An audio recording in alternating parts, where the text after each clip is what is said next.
علامہ صاحب نے آپ کو آیت کریمہ سنائی، فَاذْكُرُونِي أَذْكُرْكُمْ وَاشْكُرُوا لِي وَلَا تَكْفُرُونَ۔ میرا مولا فرماتا ہے تم مجھے یاد کرو میں تمہیں یاد کروں، تم میری بات کو مانو میں تمہاری بات کو مانوں، تم مجھے زمین پہ یاد کرو میں تمہیں عرش پہ یاد کروں، تم مجھے انسانوں میں یاد کرو میں تمہیں فرشتوں میں یاد کروں۔ میرے دوستو، اہل اللہ کے قرب میں کیوں آئے؟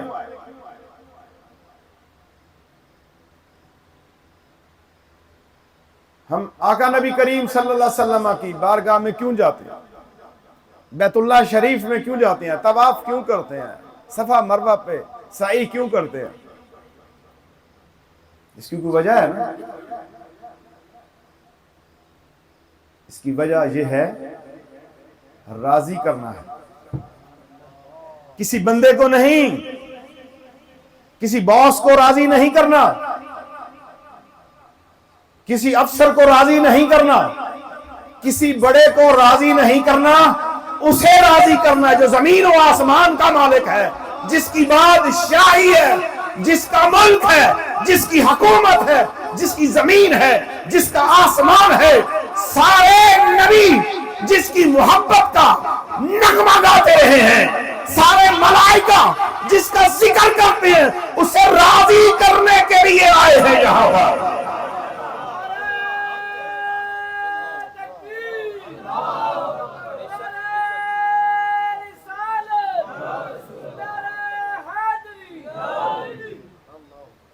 میرے آقا حسین، لجپال حسین، وہ حسین جن کے متعلق میرے نبی نے فرمایا الحسین منی وانا من الحسین، حسین مجھ سے ہے اور میں حسین سے ہوں۔ اس کا مطلب میرا خون حسین کا ہے، حسین کا خون میرا ہے، میری آنکھیں حسین کی ہے، حسین کی آنکھیں میری ہے، حسین منی وانا من الحسین۔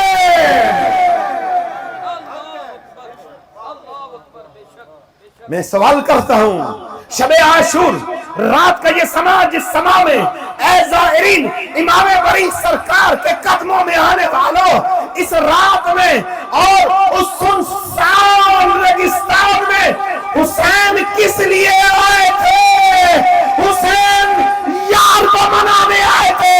حسین کا یار کوئی عام نہیں تھا، حسین کا یار ساری کائنات کا محبوب الہی۔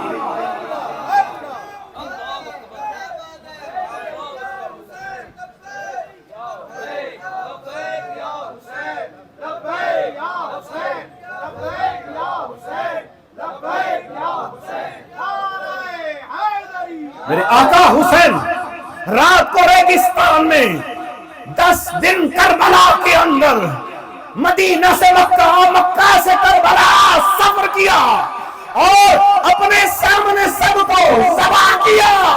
سریلی آواز والا جب یہ مؤذن کہتا تھا اللہ اکبر اللہ اکبر، اٹھتے ہوئے پرندے گر جاتے تھے۔ اس جیسے حسین چہرے کو جو چہرے مصطفیٰ سے شائبہ تھا کربلا پہ کٹا دیا۔ کس لیے؟ کس کو راضی کرنا تھا؟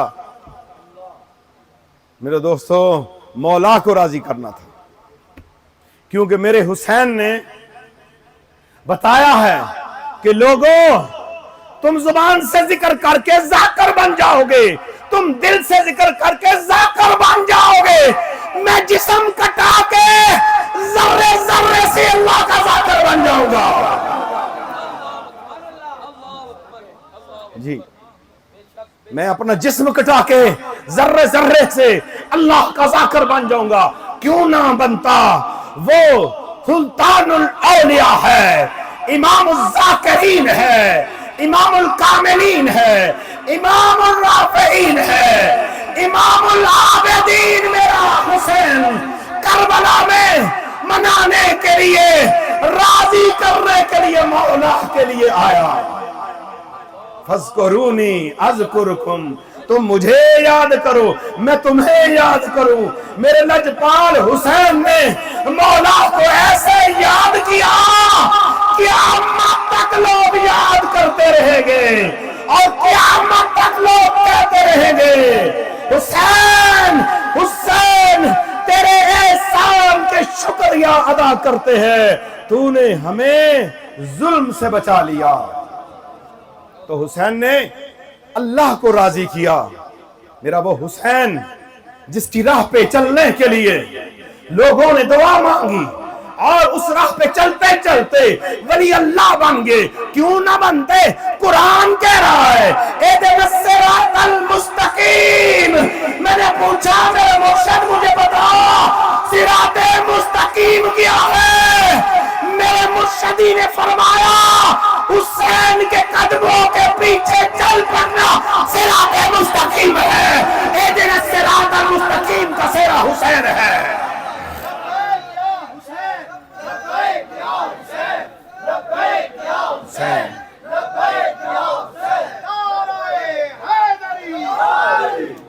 تو حسین اس شخصیت کا نام ہے۔ حسین محتاج نہیں میرے اور تیرے ذکر کا، حسین محتاج نہیں میری اور تیری محفلوں کا، حسین محتاج نہیں کسی چیز کا۔ حسین تو وہ ہے جو عرش معلیٰ کے فرشتے وہاں پہ سبحان ربی الاعلیٰ کہتے ہیں، وہی صرف میرے آقا حسین کی تربت میں آ کے کہتے ہیں السلام علیکہ یا حسین ابن علی۔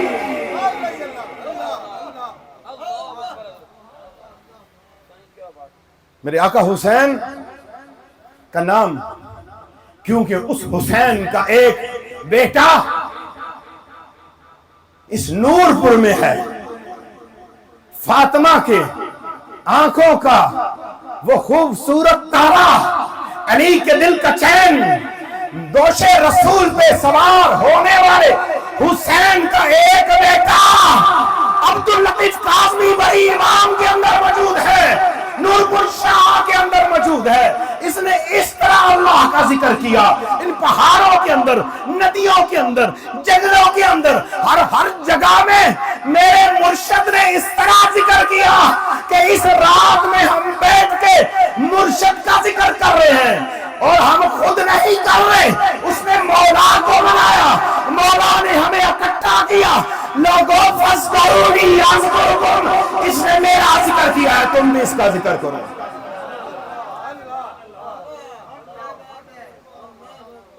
جو اللہ کا ذکر کرتے ہیں ان کا راستہ سورہ فاتحہ کی اس آیت والا راستہ بن جاتا ہے، اہدنا الصراط المستقیم۔ تو پھر اہدنا الصراط المستقیم مل گیا تو پھر کیا کرنا ہے؟ صراط الذین انعمت علیہم، انعمت مرشدی یہ بتائیں انعمت سے مراد کیا ہے؟ اس سے مراد ہے جس نے اللہ پہ ایمان لایا، آمنت باللہ وملائکتہ وکتبہ ورسلہ وبالیوم الآخر والقدر خیرہ وشرہ من اللہ تعالی والبعث بعد الموت کے بعد انعمت والے وہ لوگ ہیں جن کا ہاتھ اہل بیت کے ہاتھ میں ہے، جن کا ہاتھ دامن اہل بیت کے اندر ہے، جن کی محبت اہل بیت کے لیے ہے۔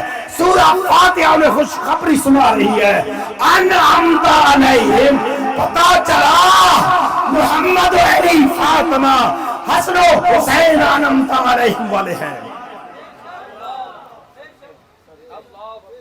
میرے دوستوں، جنہوں نے اللہ کا ذکر کیا اپنی زبان سے، اپنے دل سے، اپنی اعضاء سے، آنکھوں کو جھکا کے، آنکھوں میں شرم پیدا کر کے، آنکھوں کو کہا نہیں تو نے برائی نہیں کرنی، غیر کو نہیں دیکھنا۔ آنکھ اس لیے نہیں ہے، یہ آنکھ اس لیے ہے کہ مرتے دم تک کسی لمحے اللہ کے نبی کا دیدار، موت کے وقت اللہ کے نبی کا دیدار، قبر میں اللہ کے نبی کا دیدار اور جنت میں اللہ کا دیدار مل جائے۔ اس آنکھ کو گناہ سے بچایا، اسے حرام سے بچایا، اپنے اعضاء کو گناہ سے بچایا، اور اس نے اپنے اعضاء سے ذکر کیا فَاذْكُرُونِي أَذْكُرْكُمْ۔ تو پھر اس کا انعام میں بالکل 1-2-3 منٹ میں ختم کرنے لگا ہوں۔ اللہ نے اس کا انعام قرآن مجید فرقان حمید کے اندر نازل فرما دیا ہے، اور پارہ نمبر 29 ہے، سورہ قیامہ ہے۔ میں نے آپ کے سامنے آیت نمبر 22 اور 23 بیان کی ہے۔ میرے دوستو، اگر آپ کو پتا چل جائے اس وقت ملک کا وزیر اعظم ہے، اسے دیکھنے کے لیے بے تاب ہو جائیں گے۔ عام لوگ جو ہیں بڑے بڑے لوگوں کو دیکھنے کے لیے بے تاب ہو جائیں گے۔ قرآن تمہیں کہتا ہے اگر تم نے بے تاب ہونا ہے تو ایک ہستی کے لیے بے تاب رہنا، ایک ہستی کے لیے تڑپ رکھنا، ایک جستجو تو نے اپنے دل میں رکھنی ہے کہ مجھے اگر کوئی چاہیے تو اللہ کی ذات چاہیے اور جنت میں اللہ کا دیدار چاہیے۔ اور وہ کیا ہے؟ وہ خوشخبری میرا رب فرما رہا ہے وجوہ یومئذ ناظرہ، کئی چہرے اس روز تر و تازہ ہوں گے۔ قیامت کا دن ہوگا، گرمی کا سما ہوگا، لوگ تڑپ رہے ہوں گے، گرمی سے ہائے ہائے کر رہے ہوں گے، وہاں ویلا لگا ہوا ہوگا، میدان حشر میں سما سجا ہوا ہوگا۔ وجوہ یومئذ باسرہ، ایک صالحین کا گروہ ایسا ہوگا جن کے چہرے بڑے شادماں ہوں گے، بڑے خوش ہوں گے۔ کس لیے؟ اس دن ان کو وہ نعمت ملنی ہے، آنکھ میں حیا پیدا کرنے کی وجہ سے، زبان کو سچائی لانے کی وجہ سے، ہاتھ کو برائی سے روکنے کی وجہ سے، پاؤں کو گناہ کی طرف جانے کی وجہ سے، شکم کو حرام بھرنے کی وجہ سے، اور لوگوں کے ساتھ مخلص رہے، اخلاق کیا، مال کو تقسیم کیا، غریبوں کی مدد کی، اور ہر ایک کے ساتھ میانہ روی اور سلوک اچھا کیا۔ ان کی عمل صالح کی وجہ سے، یتیموں کی پرورش کی وجہ سے، بیواؤں کی مدد کی وجہ سے، مسکینوں کی مدد کی وجہ سے، غریبوں کی مدد کی وجہ سے، بیماروں کے علاج کے لیے مدد کرنے والوں کے لیے یہ خوشخبری ہے۔ اس دن ان کے چہرے بہت مسکرا رہے ہوں گے۔ کیوں؟ الی ربہا ناظرہ، کیونکہ وہ چہرے اپنے رب کے انوار و جمال کو دیکھ رہے ہوں گے۔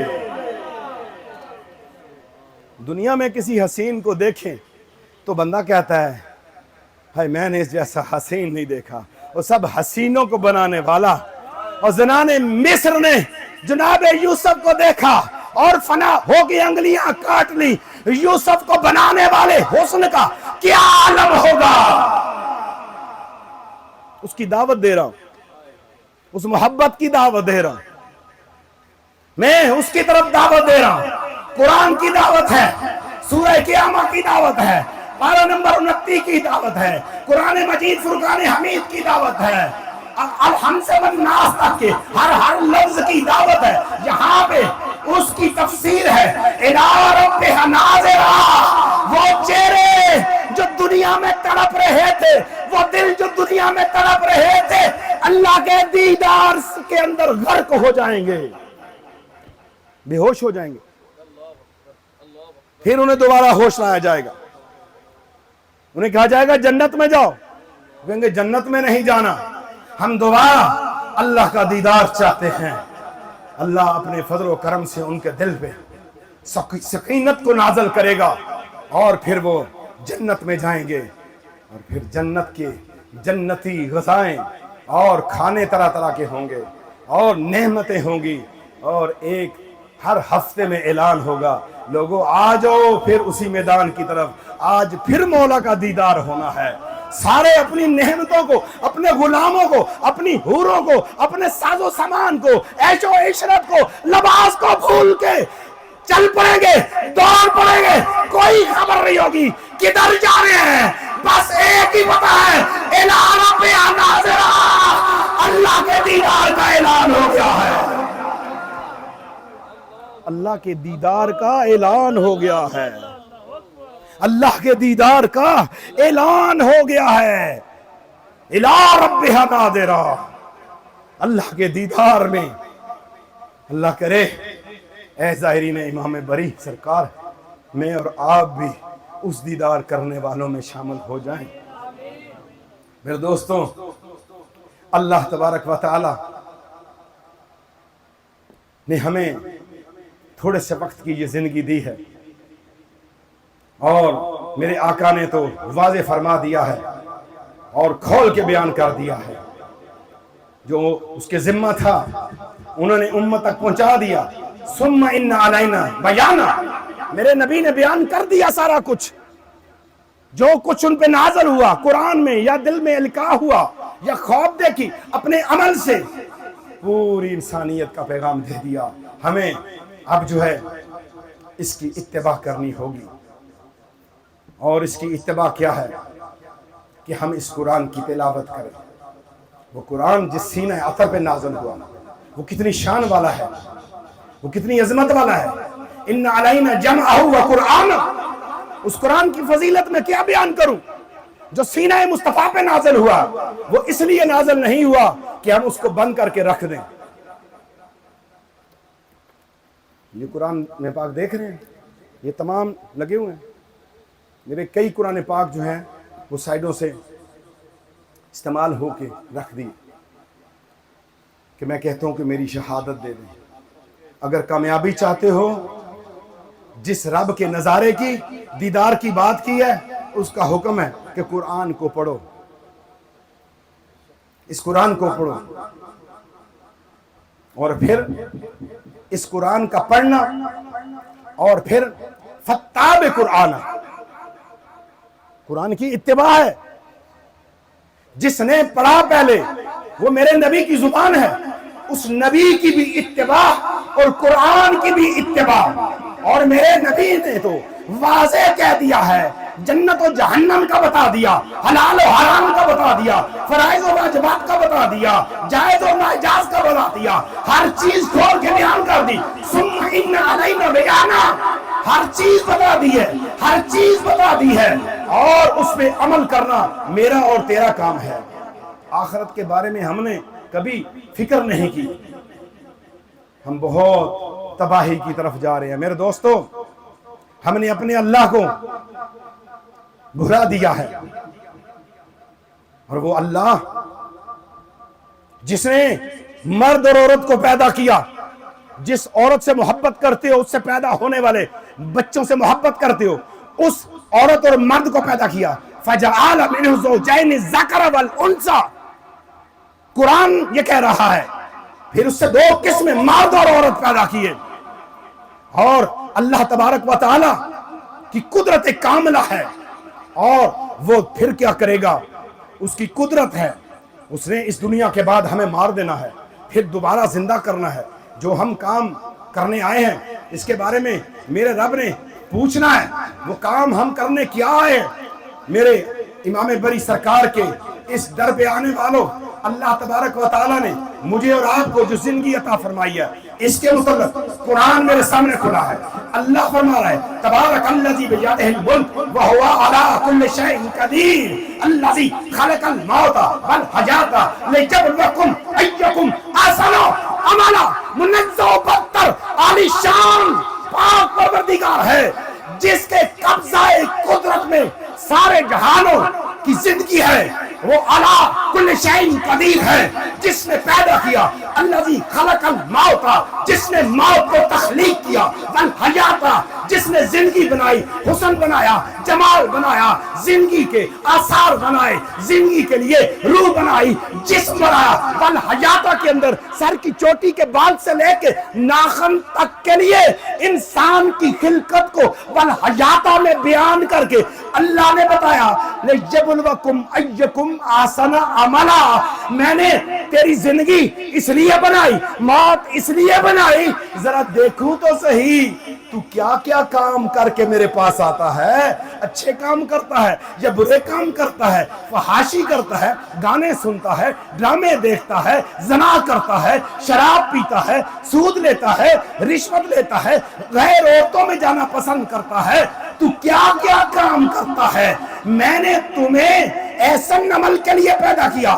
لیبلوکم ایکم احسن عملا, میں دیکھوں کہ حسن کے لحاظ سے, عمل کے لحاظ سے, کریکٹر کے لحاظ سے, کردار کے لحاظ سے, اعمال کے لحاظ سے, ایکم احسن عملا, تم میں بہتر کون ہے,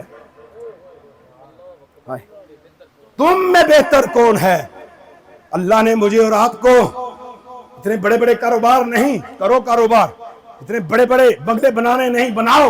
اتنے بڑے بڑے عہدے نہیں، لو عہدے، اللہ نے عمل کے لحاظ سے دیکھنا ہے، عمل کس کا اچھا ہے۔ ہم ساری رات جہاں بیٹھے فجر کی نماز چلی جائے، کہیں کہ امام بری سرکار سے محبت ہے، نہ یہ نہیں، یہ غلط ہے۔ تو زندگی اور موت کو میرے رب نے پیدا کیا ہے اور وہی اس کا اختیار رکھتا ہے۔ الیس ذلک بقادر علی ان یحیی الموتى، اللہ اختیار رکھتا ہے، پھر مردوں کو دوبارہ زندہ کرے گا، قبروں سے دوبارہ زندہ کرے گا۔ ایک وہ لوگ ہیں جنہیں موت کے وقت عذاب ملے گا، اور ایک وہ لوگ ہیں جنہیں موت کے وقت انہیں موت کا ذائقہ ملے گا، ایک موت کے وقت ذائقہ لیں گے مٹھاس کا۔ ایک قبر کا عذاب ہے، ایک کافر کا عذاب ہے۔ قبر میں جب جائے گا قبر بھیجے گی، لیکن جب مومن جائے گا قبر کھل جائے گی۔ کس وجہ سے؟ کہ وہ قرآن اور صاحب قرآن کی اتباع کرنے والا ہے، اور اللہ نے جو اسے عمل صالح دیے اس پہ عمل کرنے والا ہے، اس لیے قبر کھل جائے گی اور میدان حشر سجے گا۔ اور سنا ہے کہ وہاں پہ لجپال نبی کا ایک کوثر اس دن پتہ چلے گا۔ میرے نبی کا جو کوثر ہے اس کا ترجمہ اور تفسیر بڑی وسیع ہے۔ اللہ نے تو ایک آیت میں کہا ان آتینا کل کوثر، اے حبیب ہم نے تمہیں کوثر عطا فرمائی۔ پتہ ہے کوثر کیا ہے؟ کوثر دنیا اور ما فیہا کے اندر تحت الثری سے عرش اولا تک جتنی بھی میٹیریل ہے، جتنا بھی مال ہے، سارے کا سارا محمد و آل محمد اس کے مالک ہے۔ اِنَّا أَعْطَيْنَاكَ الْكَوْثَرَ، اس کوثر کی بات کر رہا ہوں، اس جام کی بات کر رہا ہوں۔ اگر تمہیں بڑا آدمی پانی پلا دے بڑے خوش ہوتے ہو۔ چودھری صاحب نے پانی پلایا، علامہ صاحب نے کہا چیئرمین بلائے، بڑے خوش ہوتے ہو۔ چیئرمین نے بلایا، اس دن کیا ہوگا؟ میرے شیخ فرماتے ہیں حوض کوثر کا جام ہوگا جناب مصطفیٰ صلی اللہ تعالی وسلم کے ہاتھوں میں، اور گلاس اٹھائے پھرے علی حسن و حسین ہوں گے۔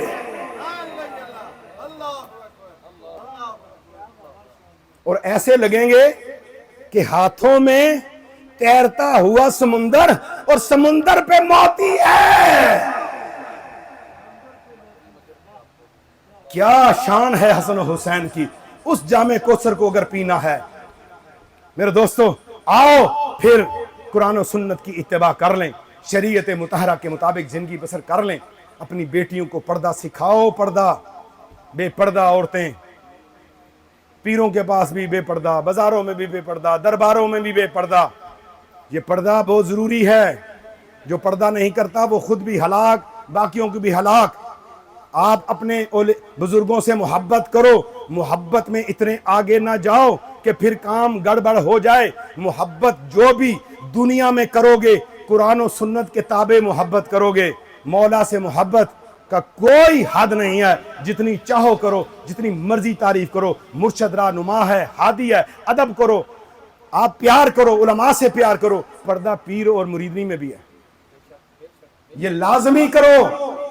یہ پردہ سکھاؤ اپنی بچیوں کو، انہیں قرآن سکھاؤ، اہل بیت سے محبت سکھاؤ، سیرت سیدہ عائشہ صدیقہ رضی اللہ تعالیٰ عنہ سکھاؤ۔ ازواج مطہرات میں میرا کروڑوں سلام۔ حضور کی ازواج میں ایک کا واقعہ میں نے پڑھا، بعد میں جناب عمر نے کہا عمرے کا خرچہ بھی سب کچھ، آپ فرماتی ہیں میرا محرم تو آرام کر رہا ہے، اب میری زندگی پھر آخری زندگی اس کے ساتھ گزرے گی، میں نے باہر نہیں نکلنا۔ ازواج مطہرات کا پردہ اتنا سخت ہے۔ میرے دوستو، اپنی بیٹیوں کو پردہ سکھاؤ۔ شرم و حیا کی چادر، تھرڈ جنریشن جو آنے والی ہے، بڑا کورام مچ جائے گا، کوئی سکھانے والا نہیں ملے گا، کوئی بتانے والا نہیں ملے گا، ہر چیز ملیا میٹ ہو جائے گی، کفر ترکڑا ہو جائے گا، کیونکہ مسلمان بزدل ہو گیا، کمزور ہو گیا، ناموس رسالت پہ زبانیں بند ہو گئیں، ناموس اہل بیت پہ زبانیں بند ہو گئی، نبی کے پیغام کے اوپر ہماری زبانیں بند ہو گئی، نفاذ نظام مصطفیٰ کے اوپر زبانیں بند ہو گئی۔ ایک صاحب میرے پاس انٹرویو کے لیے آتے اور انٹرویو کر کے چلے جاتے، میں نے ایک کالم لکھا جس کالم کا عنوان تھا نفاذ نظام مصطفیٰ۔